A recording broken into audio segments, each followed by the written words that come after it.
So how long have you been in surf lifesaving for? So I've been in it since, well, I think it starts in under 7s, so 6 years old, I guess. And I've been with it throughout that time. So, although, yeah, roughly it's when I, started. Oh no. Oh no! I think we need a deeper hole. Do you think that you would be able to save someone's life out there? Yeah, I do think so, that I do think that I could, so, and, I kind of like run through theories in my head sometimes because, you never know what's going to happen around the corner.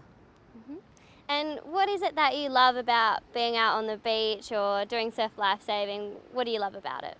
I love like being with my friends. I've made lots of friends over the years because we're all in the same age group and stay it that way.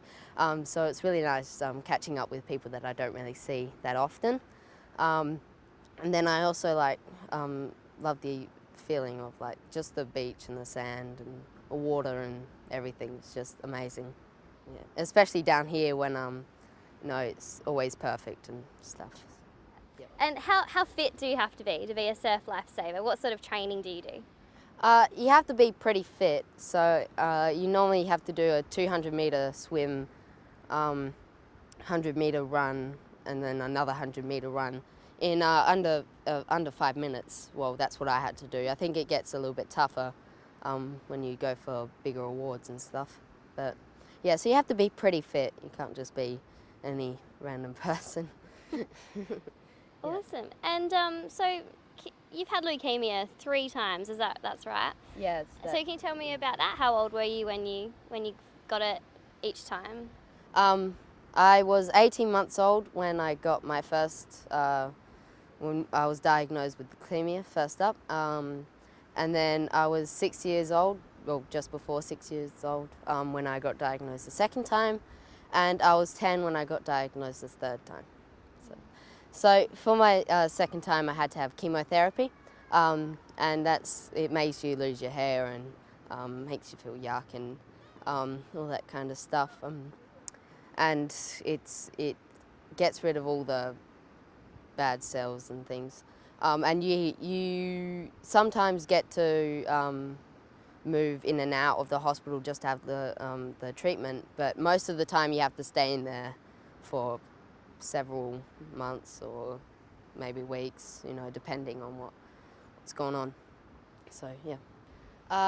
So I had a blood transplant the third time, and I had to go over to Sydney for roughly about 4 months, and I had to be in isolation for pretty much all that time. I got let out at the end, and then I actually got a flu and had to go back in, but. And what they have to do, they actually have to get rid of your whole immune system. So I was defenseless, which is why I was in isolation, so that I couldn't get any sort of infections or anything like that. So even just the flu could kill me if I caught it at the stages where I was defenseless. And so I had to stay in isolation, and I remember it was actually Christmas when I started regrowing my immune system officially. So that was pretty cool, yeah. That was a good Christmas present. Yeah. So when you're in isolation, did that mean you couldn't see any of your family at all? I could see family members only and just relatives, nobody else. Although the people next to me, because I had rooms either side of me, we actually used our devices and played Mario Kart and stuff between the thick walls, so it was pretty cool. Was it those sorts of things that helped you get through the really rough times? Like, did you get messages from your friends, or what made you feel better when you were really sick? Yeah, it was that kind of stuff, just communicating with everybody. It feels you don't really understand what it's like to be alone and stuff until you go into isolation, and talking with your friends. Like, I didn't actually get to use Skype or anything like that until I was out of hospital to talk with my friends back in Adelaide. But once I did, like, we just chatted for an hour or so. It was really cool seeing them again and stuff. So yeah. Cool. And so I'm sure you do, but it's pretty complicated. Do you understand like what goes on in your body when you have leukemia, and can you explain it to me at all? Well, Doesn't have to be I exact. can roughly say it's pretty much leukemia. Well, the type of leukemia that I had, which is a really long name, which I can't recall. But I had the leukemia of I had bone marrow leukemia, so there was something wrong with my bone marrow. It didn't bring out all the white cells that a normal human body would. So I was actually like defenseless just in normal times. What about chemotherapy? How do you know how that sort of fights cancer? Do you know how that works at all? It pretty much gets rid of all the the bad blood cells that are blocking up the sort of factory, as they explained it to me. But so it gets rid of all of them so that my body can make some more, and hopefully they will be okay. If they don't, then they'll do it again. And yeah.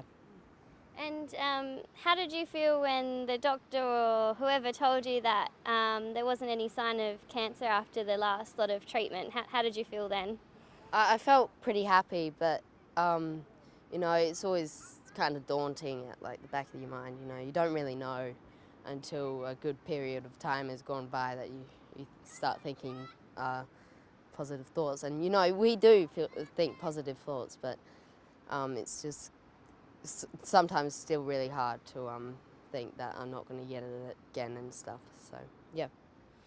And what do you reckon your message would be to other kids or people who are living with cancer or leukemia at the moment? What do you think would help them get through? Just stay strong and don't really do anything silly or anything like that, and just keep fighting. It's don't lose hope. Otherwise, you will lose. It's all about trust and friendships and keeping hope and stuff. So yeah. That's a really good message. What other things do you love to do? Like, what's the main things in your life at the moment? So I just started high school, year 8 now. It's still a little bit daunting, but it's really good that I can do that kind of stuff still. And I also like sport. I play quite a bit of sport. Also play a little bit of video games, and starting to like my sleep a lot more, as teenagers do. But and also just daily stuff like hanging out with friends and chatting with friends, and yeah, just living life. Yeah, I've actually just got a really funny story that I remember when I was in hospital.